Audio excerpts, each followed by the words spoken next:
Is the United States on the brink of a financial crisis that could cascade into a global meltdown? Will it affect Sri Lanka? Tonight, News First Ravi Gamage files a special report on the US debt crisis.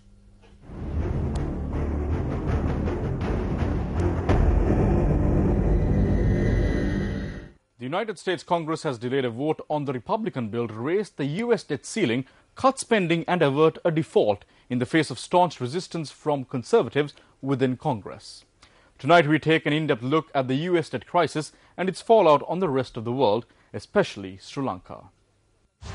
The US debt crisis could have a far more serious impact on the world economy than anything that could happen in Greece or the Eurozone. However, some economists have stated that this condition is essentially a political drama rather than an economic crisis. The US government is currently spending far more than it earns through taxes, and the country has amassed a national debt of around $14.3 trillion. Economists describe the situation as a political one, as both President Barack Obama's Democrats and the Republicans agree that the US needs to borrow less in the future. However, they disagree on how to enforce this. The US government faces a legal limit on the total amount of debt that it can run up in order to pay its bills. The current debt ceiling is $14.3 trillion. This limit was reached by the United States in May this year. However, they were able to postpone raising this limit till the 2nd of August. With the deadline drawing nearer, there are fears that the US will run out of money and will be unable to pay wages and social security. America has been sort of notching up its debt because of lack of revenues, which had not been able to sort of redeem some of these debts. And at the same time, there have been escalation of expenditures. So America has to first sort out the constitutional debt ceiling, and second, go to the market and raise their debt. Now, both are equally tough. How will the current crisis affect the United States credit rating? According to rating agencies, the current debt ceiling crisis could affect the US in a negative way, as reports have emerged that the rating organizations may downgrade US debt from its benchmark top-rated AAA status. Economists suggest that even if the borrowing limit is raised, the US may have its AAA rating downgraded, as the rating agencies want a comprehensive deal to limit the US deficit in the long term. The many rating agencies have said if America defaults, it will drop to D, which is the default category. The default is the bottom.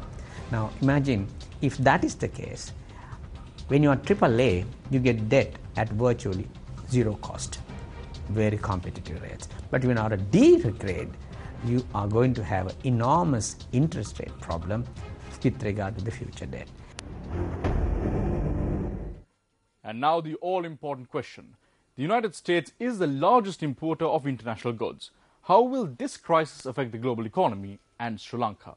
Sri Lankans, we have quite a large trade between America and Sri Lanka, and the government sector has been keeping the growth momentum high over the last several decades. Here, if the growth momentum is affected as a result of American public not being able to buy up the goods that they used to, then we're going to have a serious problem in the export sector. If the American dollar goes down, American dollar depreciates, Sri Lanka will find a kind of imported inflation getting into the country, because a lot of commodities are going to go up in price. The United States economy was coming out of the world recession of 2008-2009. As it happened, their debt crisis worsened. So, which means it will further postpone the recovery of the US economy. And this is going to affect the countries which have trading relations with the United States. Sri Lanka may not be significantly affected, but one can't say that Sri Lanka will not be affected at all.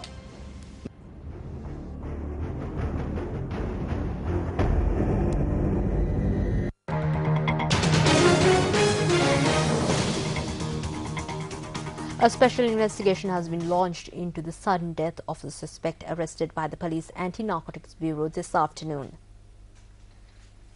The suspect named Channa Ishakara had been arrested this morning down Serpentine Road in Baralla by a group from the police anti-narcotics bureau. Officials from the Human Rights Commission too inquired into the matter subsequent to a complaint being lodged by the relatives of the suspect.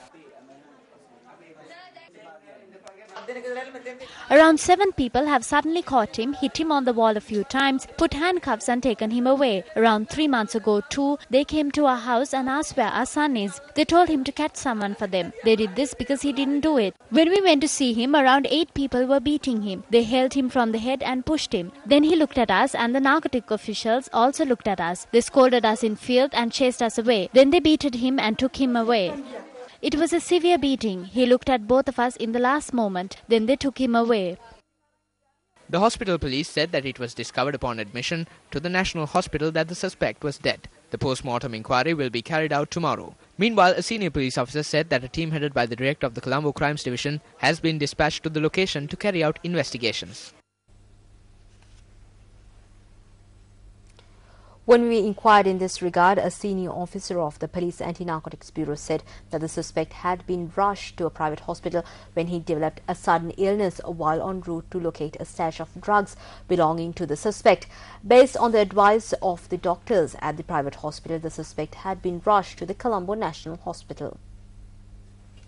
In more local news, an archaeological exhibition showcasing the casket containing the ashes of King Dutukamnu commenced today at the Gamini Disanaika National School in Kothmale.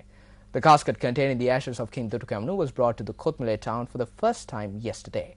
The Department of Archaeology also added that a large number of artifacts belonging to different areas can be witnessed at this exhibition. Minister of State Management and Reforms Navin Disanaika and Minister of National Heritage Jagat Balu Surya were the chief guests at the event. A large number of people, including school children, visited the exhibition today.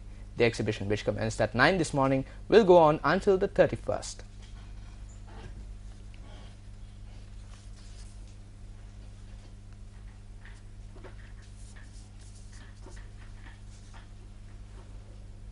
The 37th anniversary of the Yoshida Educational and Social Services Foundation in Sapukaskanda was held this morning. A function was held at the premises of the Yoshida Preschool in Sapukaskanda with the participation of Minister of Higher Education S.B. Disanaika. A group of persons, including the President of the Sri Lanka Mahabodhi Society, Venerable Banagala Upatisatera, were present at the occasion. Sports activities that were performed by preschool children added colour to the event.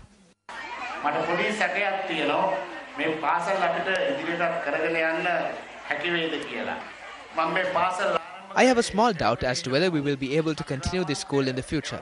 These schools were constructed on government lands that were given to us by late President R. Premadasa following a request made by him. Fortunately, Sapukaskanda Yoshida Institution was not constructed on a government land. Preschools that were constructed are being taken over by the government gradually. Cases are being filed with courts to evict us from these lands. If such a thing happened, as Anagarika Dharmapal said in the past, we will have to leave the country, keeping in mind that we will not look at it again.